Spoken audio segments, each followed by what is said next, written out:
Welcome to Nelson's Primary School. Today we are going to learn about natural disaster. What does natural disaster means?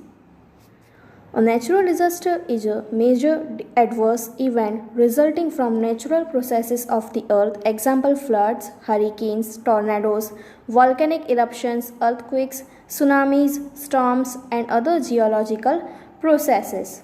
Now moving forward to volcanoes. What is the meaning of volcanoes?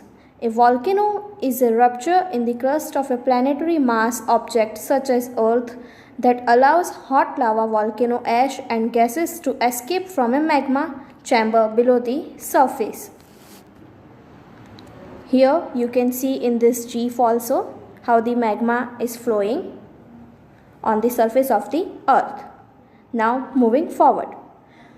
There are three types of volcanoes: active volcanoes, dormant volcanoes and extinct volcanoes.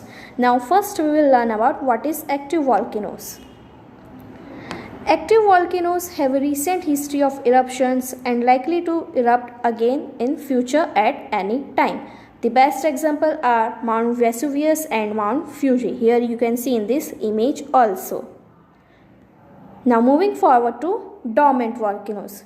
What are dormant volcanoes? Dormant volcanoes are volcanoes that have not erupted in a long time but are expected to erupt again in future. Example, Mount Kilimanjaro. Here you can see in this picture also what is dormant volcano.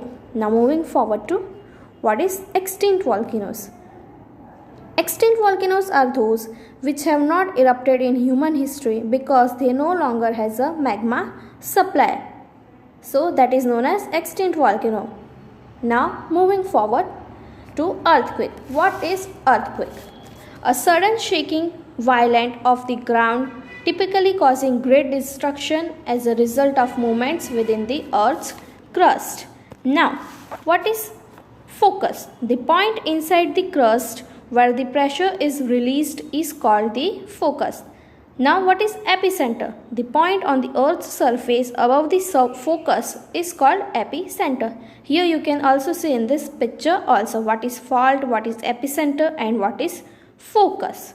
Now moving forward to how an earthquake is measured.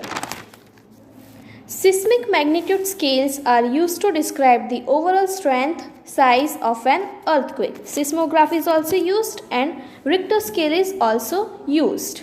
Magnitudes are usually determined from measurements of an earthquake's seismic waves as recorded on a seismogram.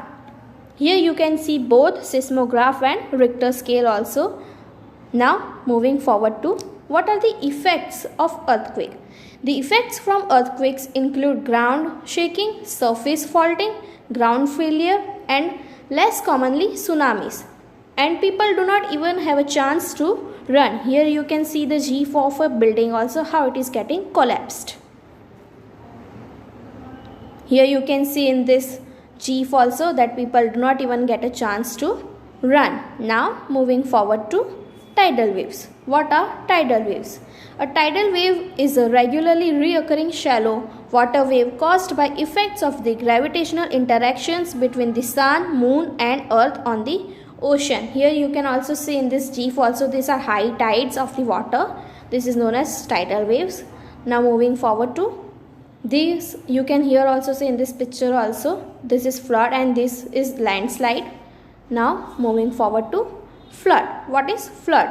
Flooding is an overflowing of water onto land that is normally dry. Floods can happen during heavy rains, when ocean waves come on shore, when snow melts quickly or when dams or levees break. Here you can see in this picture also this is flood and also in this GIF also heavy and continuous rain can cause flood.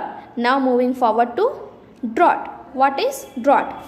A drought is a period of unusually persistent dry weather that persists long enough to cause serious problems such as crop damage or water supply shortages. Here you can also see in this picture also a very dry land. This is known as drought. Now what is the reason behind of drought? What makes drought occur? Now A drought is caused by drier than normal conditions that can eventually lead to water supply problems. Really hot temperatures can make a drought worse by causing moisture to evaporate from the soil. Due to urbanization also drought occurs. Here you can see in this picture also industries, urbanization and cutting of trees of forest. This can cause drought. Now, what are the steps should be taken in such conditions and such natural disasters? Do not spread rumors. Cooperate and encourage people to face the problem very bravely. Help the needy ones and agencies involved in relief work. Now, what is this agency involved in relief work? Now, NGOs, non-governmental organizations, these are called NGOs. Now this is World Health Organization. Here you can see the logo also. UNICEF, Red Cross Society. These are the agencies which work during natural calamities. Thank you.